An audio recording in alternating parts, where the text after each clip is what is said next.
And now is time to answer a very important question if we're going pulling this weekend. So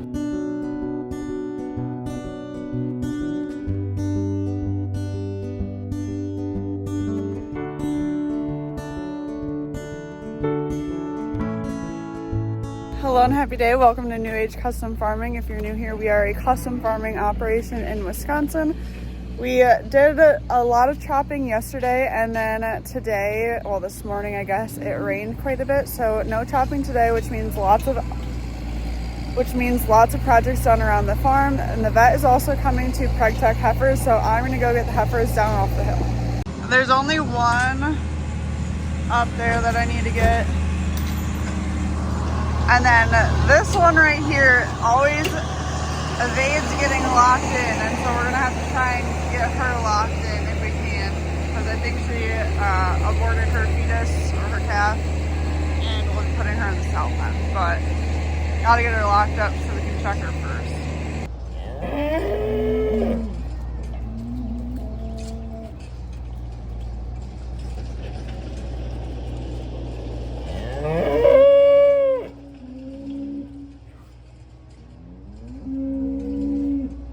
Okay, right here she is watching me walk up behind the, like, where they get all locked in at, and then if you listen closely you can kind of hear me being like, no, go back down.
Well, we've got her down here, but now the question is, will she jump out? She's obviously not going in the headlock. If she went into the headlock, she'd be locked in, which would be ideal, because then we don't have to worry about her. But I've seen her jump over this right here about 5 times, so. Troublemaker. Go lock up. I didn't film this, but later on we were actually able to get her kind of trapped behind a gate and preg check her because she wouldn't lock up. And she's about 3 years old, and she had been bred, had been confirmed pregnant, and then lost her calf, and she is now one of our DNBs, or do not breeds, and so we put her in with our pen with our steers, and she will be going to a McDonald's or we sometimes look at restaurant of that some sort soon. So and so that is life. Well, we're zoomed in on the rear ends of these heifers. we sometimes will get asked what is up with the pink on their tails. And so that is for heat detection. So this is our breeding pen that we are in right now. And so the breeder comes every single day to breed them, obviously. And they use different heat detection methods to know if they're to know if the heifers are ready to be bred, because obviously they need to be bred when they're ovulating so they're actually able to produce a calf. And so that is what is up with all the pink on their tails. And a fun fact, because repro is my favorite class in college, is you'll know if they are in heat if they are the ones standing to be mounted. So essentially the pink, you look for if it's rubbed off or not. And so if it's rubbed off, that means they allowed to be, that means that they stood there for another heifer to mount them, and then that means that they're in heat. So I don't know if YouTube will flag me for talking about this or not, but repro is my favorite class in college, so I could nerd out about this for days. Since we're on the subject of cattle, you guys can hear them all bellowing like crazy, and I've always been taught that cattle will bellow for 4 reasons, or the 4 H's. If they're hurt, which these guys aren't hurt. If they're looking for attention from a male, you can put together what that other H is for that. These ones are pregnant, so they're not looking for that. If they're unhealthy, so they're sick, these ladies aren't unhealthy. Or if they're hungry, and these ladies are obviously very hungry, they're out of food. Dalton is mixing up their TMR right now, so quite the noisy bunch, but they do have growing calves inside of them, so I don't blame them for being hungry. Fixing. Trying to get this seat to hold air. It doesn't anymore, and I took off this track thinking I needed to, and I didn't. So I'm putting that back together before I forget how it works. You're tired of being uncomfortable or what? Yeah. This line's got a hole in it right here. Must have got pinched somehow, some way. So now I'm gonna get it out somehow, some way.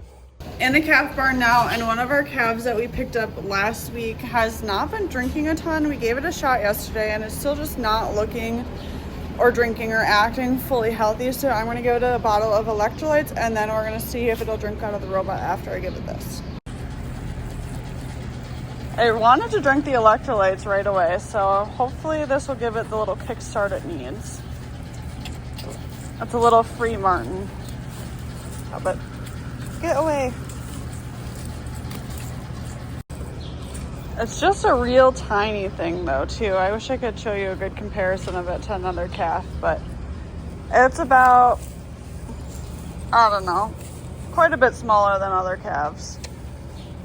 So it's obviously not, oh, I know, I get it, you're hungry. It's obviously not going to drink quite as much as the other ones just because it's smaller, but still should be a little bit more fired up than it is. Well, I drank about half the bottle of electrolytes and it doesn't really seem to want any more. And I had some productive little coughs there, which obviously you don't want your calves coughing, but now it's just smelling around, sniffing around. Should we take it back to your pen? It's got a good, healthy looking coat. You can see a little bit of snot coming out of its nose, so, which is not ideal.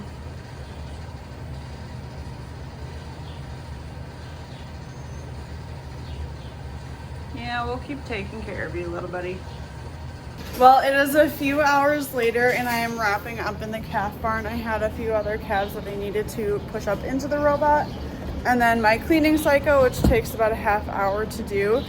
And then I am done here now in the calf barn, and Avery is in Dodgeville because he ended up having to go there to get the part that he needed from Hennessy for the skid steer or the Bobcat, whatever it's called, skid steer that he's working on. But we are off to a meeting tonight for something exciting, and we'll share more when we get there. And as I'm walking away from the calf barn now, I do want to know if you guys ever have any specific questions that you want me to go over in a video about our calves or cattle or anything on our farm, always leave those questions in the comments and I will be sure to include answering them in our upcoming videos, because as you guys know, I'm in our calf barn every single day, and when I'm waiting for our calves to drink, I'm always looking for something to do, and so I can obviously then just film a lot of content for you guys answering questions. So Would love to have any questions you have, and then we'll look forward to sharing more about them in our future content. Well, like I said earlier, we have a bit of an important meeting that we're going to tonight. We are at our local FFA alumni meeting because this Saturday, so the Saturday after this video is posted, is our very first Badger State tractor pull, and it is actually right here at our FFA Alumni Park. And now is time to answer a very important question that a lot of people have been leaving comments of asking, and that is if we're going pulling this weekend. So I'll turn it over to Avery to give you the lowdown. Are we going pulling? We're going pulling, but we're just gonna go watch them pulling. What's the update on the old Thunderclutch? The block is done. The rest is not. So we gotta put the motor together, and we want to put it on the dyno, and then we got a little bit of sheet metal work to do, or they have a little bit Wildmans have a little bit of sheet metal work to get done. We told them we're not in a rush because the motor's not done, so we're just gonna watch and drink a few beers for sure. And eat some cheese curds. And eat some cheese curds, yeah. We gotta scope out the competition, you know, see what they've got going on. So Greggy will be here Saturday morning. This is the actual track that we pull on. Obviously it doesn't look like a pulling track right now. So Greggy will be here Saturday morning, helping to build the track, and then the pull starts at 4 p.m. here at the Sauk Prairie FFA Alumni Park, right underneath the water tower. We're going pulling. Come on out to the FFA Spring FLING tractor pull this Saturday at 4 p.m. We got limited pro stock tractors, light limited tractors, hot farm tractors, pro stock diesel trucks, and two-wheel drive trucks. And at 8 o'clock starts the high mileage band here in the pavilion. Come on out for a family-friendly event. We got plenty of cold beverages, food, warm food. Warm food, cold beer, Warm food, cold hot beverages. water, yep, cold everything. beverages. We'll have it all, so come out underneath the water tower Saturday night. Look forward to seeing you. Although we will not be pulling, we do still encourage you to come and attend this event. Like you said, it's the very first Badger State tractor pull of the year, so lots of great pulling action. Supporting our local FFA alumni. We are both proteges of the Sauk Prairie FFA alumni. And so you're supporting agriculture education in our community if you come out and check it out. So we will be here. We just obviously don't have the tractor here. So you can still come see us and say hi. Yep. And with that, thanks so much for watching today's video. Hopefully we see you Saturday, and we'll see you in the next one. Bye.